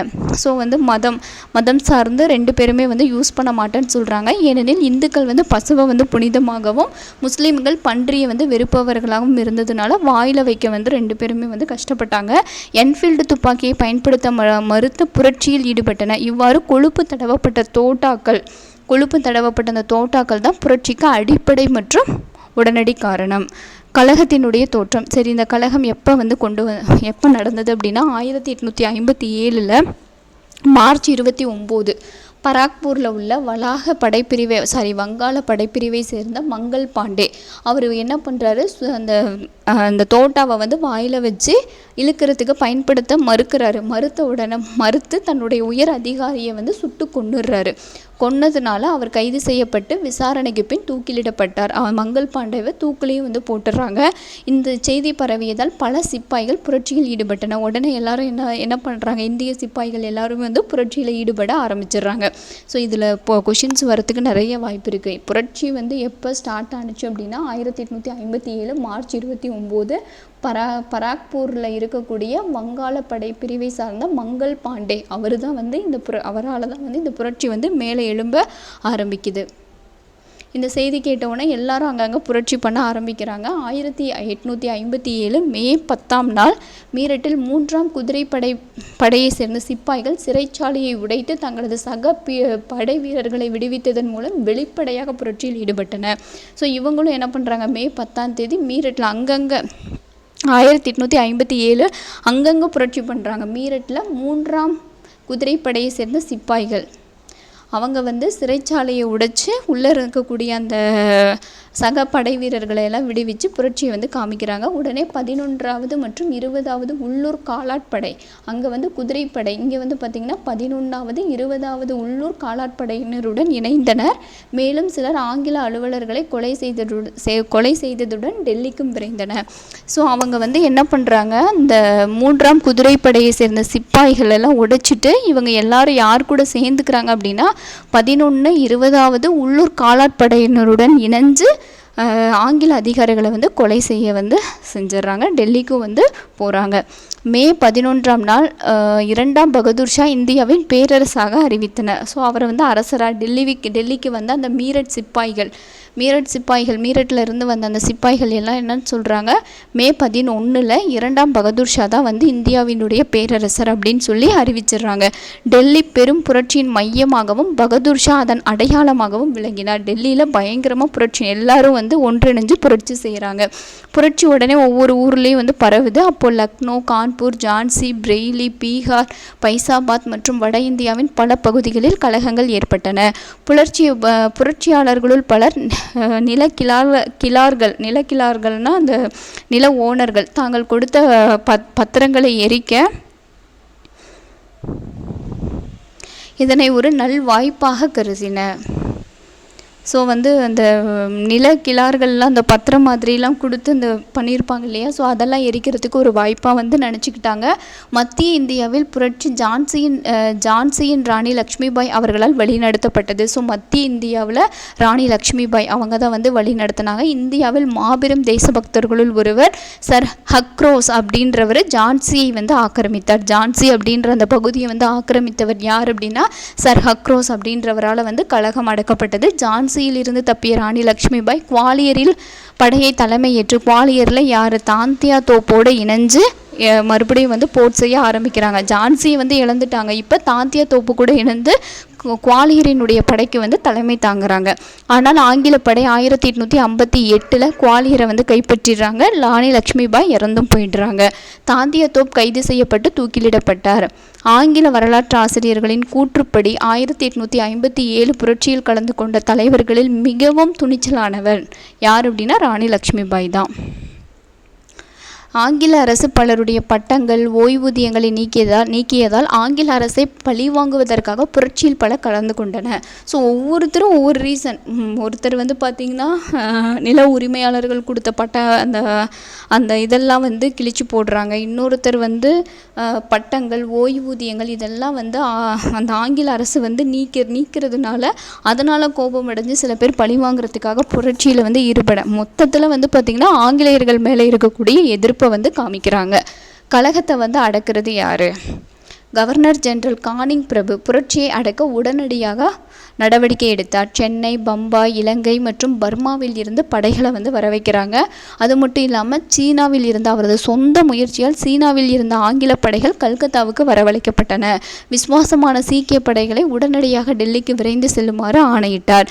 ஸோ இந்த மாதிரி எல்லாரும் சேர்ந்து 1800 பெரும் புரட்சியை வந்து என்ன பண்ணிட்டாங்க, அடக்கிட்டாங்க. 1857 செப்டம்பர் 20 படைத்தளபதி நிக்கல்சனால் டெல்லி மீண்டும் கைப்பற்றப்பட்டது. ஸோ மறுபடியும் யார் இதை மறுபடியும் கைப்பற்றினாங்க அப்படின்னா நிக்கல்சன் அப்படின்றவரை கைப்பற்றிட்டார். எனவே 2ஆம் பகதூர் ஷா ரங்கூனுக்கு நாடு கடத்தப்பட்டார். அவர் 1862 இறந்து போயிடுறாரு. நாடு கடத்தப்பட்டார் எங்கே? ரங்கூனுக்கு 2ஆம் பகதூர் ஷா. கான்பூர் மீட்பு இராணுவ நடவடிக்கைகள் லக்னோ மீட்பு நடவடிக்கைகளுடன் நெருங்கிய தொடர்பு கொண்டிருந்தது. கான்பூர் லக்னோ ரெண்டும். சர் காலின் கேம்ப்வெல் கான்பூரை கைப்பற்றினார். கான்பூரில் புரட்சியை வழிநடத்தி சென்ற நானா சாஹிப் தோற்கடிக்கப்பட்டார். ஸோ வந்து இந்த இடத்துல கான்பூருக்கு புரட்சியை தலைமையேற்றவர் வந்து நானா சாஹிப் வந்து அடக்கி புரட்சியை வந்து ஒடுக்குனவர் யார் அப்படின்னா சர் காலின் கேம்ப்வெல் அப்படின்றவர். அடுத்து நானா சாஹிப் நேபாளத்திற்கு தப்பி ஓடினார். அவரது நெருங்கிய நண்பர் தாந்தியா தோப்பே மத்திய இந்தியாவுக்கு தப்பி சென்றார். இவர் வந்து மத்திய இந்தியாவுக்கு தாந்தியா தோப் வந்து மத்திய இந்தியாவுக்கு போகிறாரு. தப்பிய அவர் தூங்கும் பொழுது கைது செய்யப்பட்டு கொல்லப்பட்டார்.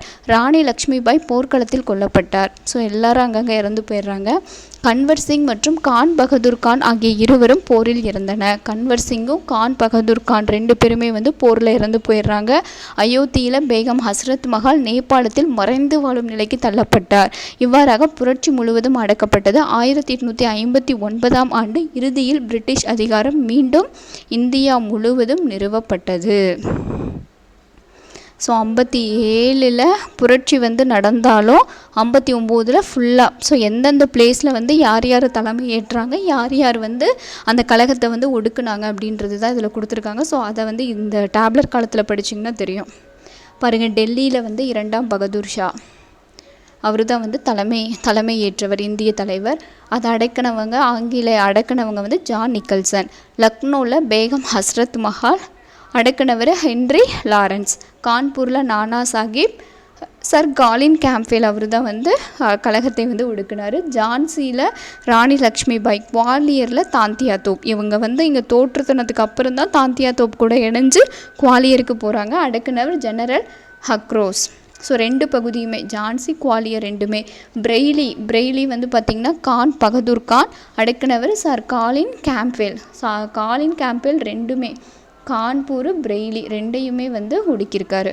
அடுத்து பீகாரில் கன்வர் சிங். இங்கே யார் ஒடுக்குனாங்க அப்படின்னா வில்லியம் டைலர். இது ரொம்ப இம்பார்ட்டண்ட். ஸோ இதெல்லாம் வந்து எதனால் வந்து இந்த புரட்சி ஏன் சரியாக வந்து இதாகலைன்னு சொல்லி இதில் கொடுத்துருப்பாங்க. பாருங்கள், ராணி லக்ஷ்மிபாய், நானா சாஹிப், தாந்தியா தோப் இவங்கெல்லாம் தைரியமானவங்க தான். பட் ஆனால் சிறந்த தளபதிகளாக வந்து இல்லை. ஆங்கிலேயர்களுக்கு இணையான படையை வந்து யாருக்கிட்டேயுமே இல்லை. வங்காளம், பம்பாய், சென்னை, மேற்கு பஞ்சாப், ராஜபுதனம் ஆகிய பகுதிகள் புரட்சியில் கலந்துக்கவே இல்லை. சில பகுதிகள் புரட்சிக்கே வரல. அதெல்லாம் ஒரு காரணம். அடுத்து நவீன கல்வி கற்ற இந்தியர்கள். ஆங்கில ஆட்சி மட்டுமே இந்திய சமுதாயத்தை சீர்திருத்தி நவீனப்படுத்த முடியும். பாருங்கள், இந்தியர்களே என்ன நினச்சிருக்காங்க, ஆங்கிலேயர்கள் தான் நம்மளை வழிநடத்த முடியும் அப்படின்னு சொல்லி இந்த புரட்சியை வந்து ஆதரிக்கவில்லை. இதெல்லாம் ஒரு காரணம். சீக்கியர்கள், ஆப்கானியர்கள் மற்றும் கூர்கா படைப்பிரிவினர் ஆகியோரின் விசுவாசத்தை ஆங்கிலேயர் பெற்றனர். புரட்சி அடக்குவதில் கூர்கா படையினர் ஆங்கிலேயர்களுக்கு தான் வந்து உதவியிருக்காங்க.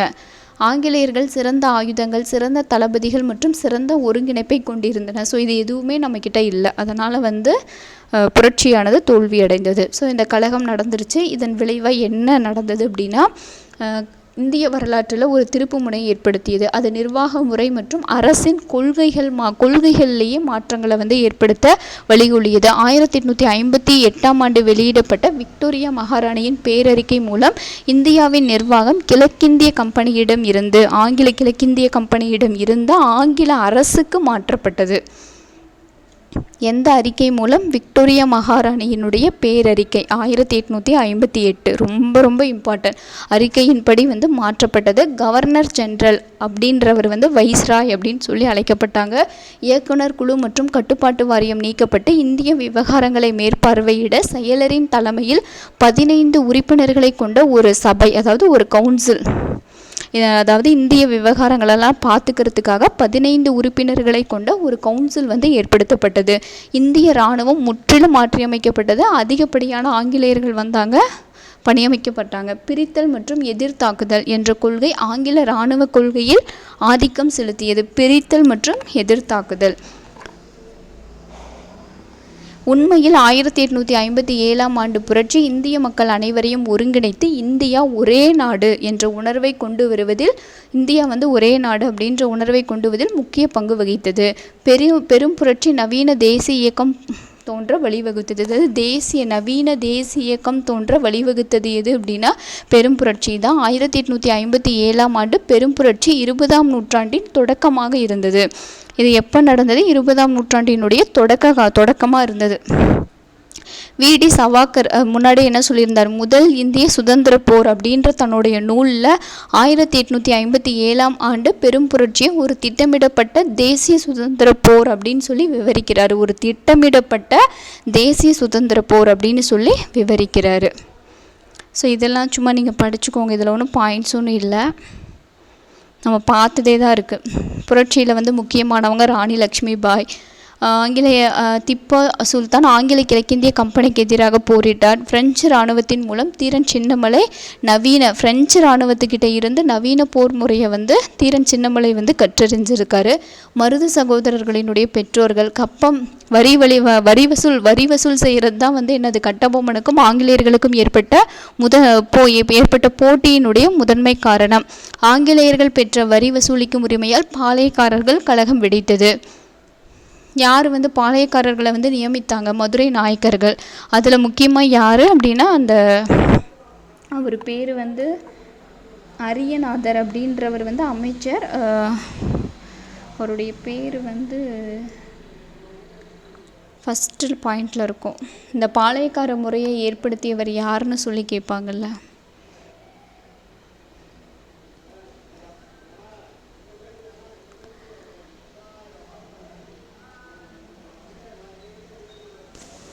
விஸ்வநாதர். ஸோ வந்து பாளையக்கார முறையை வந்து ஏற்படுத்தியவர் யார் அப்படின்னா விஸ்வநாதர். அவர் தான் வந்து அவருடைய அமைச்சர் அரியநாதர் அவரோட கலந்து ஆலோசித்து பாளையக்கார முறையை வந்து ஏற்படுத்தினார். ஸோ டவுட்னா அப்பப்போ பார்த்துக்கோங்க. ஓகே, இப்போ அந்த புக் பேக் பார்க்கலாம். பாளையக்கார முறை ஏற்படுத்த ஆண்டு 1529. ஏற்படுத்தியவர் விஸ்வநாதன். யாருடன் ஆலோசித்து அப்படின்னா அரியநாதர் அப்படின்ற அவருடைய அமைச்சருடன் ஆலோசித்து. பாளையக்காரர்களை தமிழ்நாட்டு பாளையக்காரர்களுள் ஆங்கில ஆட்சியை எதிர்த்ததில் முன்னுடி புலித்தேவர் தான். காலின் ஜாக்சன் எந்த பகுதியின் ஆட்சியாளர்? ராமநாதபுரத்தினுடைய கலெக்டர் தான் யார்? காலின் ஜாக்சன். இவரை பணி நீக்கம் செஞ்சுட்டு யாரை வந்து போடுவாங்க? லூஷிங்டன் அப்படின்றவரை போடுவாங்க. வீரபாண்டிய கட்டபொம்மன் கீழ்கண்ட எந்த இடத்தில் தூக்கிலிடப்பட்டார்? கயத்தாறு. வேலூர் நாச்சியார் சிவகங்கையினுடைய ராணி. திருச்சிராப்பள்ளி பிரகண்டனம் யார் வெளியிட்டாங்க? மருது பாண்டியர்கள். அவங்க தான் வந்து திருச்சிராப்பள்ளி பிரகண்டனத்தை வந்து வெளியிட்டவங்க. தீரன் சின்னமலையோடு தொடர்புடையது ஓடாநிலை. ராணி லக்ஷ்மிபாய் எப்பகுதியில் ஏற்பட்ட புரட்சி வழிநடத்தினார்? ராணி லக்ஷ்மிபாய் மத்திய இந்தியா. கிழக்கு பகுதி பாளையங்கள் டேஷ் கட்டுப்பாட்டின் கீழ் இருந்தது. கிழக்கு பகுதி அப்படின்னாவே கட்டபொம்மன்னு சொன்னேன். கட்டபொம்மனினுடைய கட்டுப்பாட்டின் கீழ் இருந்தது. விஸ்வநாத நாயக்கர் அவரது அமைச்சர் டேஸுடன் கலந்து ஆலோசித்து பாளையக்கார முறையை ஏற்படுத்தினார். ஸோ நானே 3 டைம் சொல்லியிருக்கேன். அரியநாதர் அப்படின்ற அவருடைய அமைச்சரோடு சேர்ந்து இந்த முறையை வந்து ஏற்படுத்தினார். கட்டபொம்மனின் முன்னோர்கள் டேஸ் பகுதியை சார்ந்தவர்கள். எனக்கு தெரிஞ்சதுக்கு ஆன்சர் தெரியல எனக்கு. பட் ஆனால் நான் சர்ச் பண்ணி பார்த்ததில் எல்லோரும் ஆந்திரான்னு சொல்லி போட்டிருக்காங்க. இந்த ஒரு கொஷின் வந்து நீங்கள் செக் பண்ணிக்கோங்க. ஆந்திரா. டேஸ் தமிழர்களால் வீரமங்கை எனவும் தென்னிந்தியாவின் ஜான்சி ராணி வேலு நாச்சியார் அவர்கள். சிவகங்கையினுடைய சிங்கம் சின்ன மருது தான். ஆனால் புக்லேயும் இதுவும் வந்து பார்த்திங்கன்னா மருது சகோதரர்கள்னு போட்டாங்க. பட் ஆன்சர் வந்து சின்ன மருது தான் ஆன்சர். பட் இருந்தாலும் நீங்கள் கொஞ்சம் பார்த்துக்கோங்க. 1857 புரட்சியை டேஸ் என்பவர் முதல் இந்திய சுதந்திர போர் என அறிவித்தார்? சவார்கர் அப்படின்றவர் தான் வந்து இதை முதல் இந்திய சுதந்திர போர் அப்படின்னு சொல்லி விவரிக்கிறாரு. டெல்லிக்கு தலைமை, இதெல்லாம் ரொம்ப இம்பார்ட்டன்ட். டெல்லிக்கு தலைமை தாங்கினவங்க யார்? 2ஆம் பகதூர் ஷா. கான்பூருக்கு நானா சாஹிப். ஜான்சிக்கு ராணி லக்ஷ்மிபாய். பிரெய்லிக்கு வந்து பார்த்திங்கன்னா கான் பகதூர் கான். பீகாருக்கு கன்வர் சிங். ஸோ இந்த கூற்று எது சரியான விடை? வேலூர் புரட்சி 1801 இல்லை, 1806 ஏற்படுத்தப்பட்டது. 4ஆம் மைசூர் போருக்கு பின் திப்புவின் குடும்பத்தினர் வேலூர் கோட்டையில் சிறை வைக்கப்பட்டனர். வேலூர் கோட்டையில் தான் வந்து சிறை வச்சாங்க. பட் வேலூர் கழகத்துக்கு பின்னாடி என்ன பண்ணிடுவாங்க? அவங்க நாடு கடத்தப்படுவாங்க. வேலூர் புரட்சியின் போது கல்கத்தாவுக்கு நாடு கடத்தப்படுவாங்க. வேலூர் புரட்சியின் போது வில்லியம் பெண்டிங் சென்னையின் ஆளுநராக இருந்தார். ஸோ இதெல்லாம் ரொம்ப முக்கியம். பெரும் புரட்சியின் போது யார் கவர்னரு? வேலூர் புரட்சியின் போது யார் கவர்னர்? இதெல்லாம் ரொம்ப ரொம்ப இம்பார்ட்டன்ட். அப்போ வந்து கானிங் பிரபு தான் வந்து கவர்னராக இருந்திருப்பார் பெரும் புரட்சியில். வேலூர் புரட்சியின் போது வில்லியம் பெண்டிங் வந்து ஆளுநராக இருந்திருப்பார். ஆங்கிலேயருக்கு எதிரான வேலூர் கழகத்தின் வெற்றி இந்திய வரலாற்றில் ஒரு முக்கியமான நிகழ்வாகும். ஸோ இது வந்து தவறு. ஸோ ஆன்சர் வந்து 2ம் 3ம் தான் ரைட்டு. மருது பாண்டியர் எந்த பகுதி? ராமநாதபுரத்தை சார்ந்தவர்கள். இது வராது. ராமநாதபுரம் இல்லை, சிவகங்கை. சிவகங்கையினுடைய மன்னர் முத்துவடுகநாதர் கிட்ட தான் இவங்க 2 பேரும் மருது பாண்டியர்கள், சின்ன மருது பெரிய மருது தளபதிகளாக இருப்பாங்க. கோபால நாயக்கர் திண்டுக்கல்லினுடைய மன்னர். கேரளவர்மன் மலபார் தான். துண்டாஜி மைசூர். ஸோ மீதியெல்லாம் கரெக்டு. ஸோ இதெல்லாம் படித்தா நமக்கு கொஞ்சம் ஆன்சர்ஸ்லாம் தெரியும். அதுக்காக தான் நான் அதை பண்ணி காமிச்சேன். ஸோ இதோட இந்த லெசன் ஓவர். இதை விட கொஞ்சம் அதிகமாக நம்ம 10th பார்ப்போம். நம்ம நெக்ஸ்ட் வீடியோவில் பார்க்கலாம். தேங்க்யூ.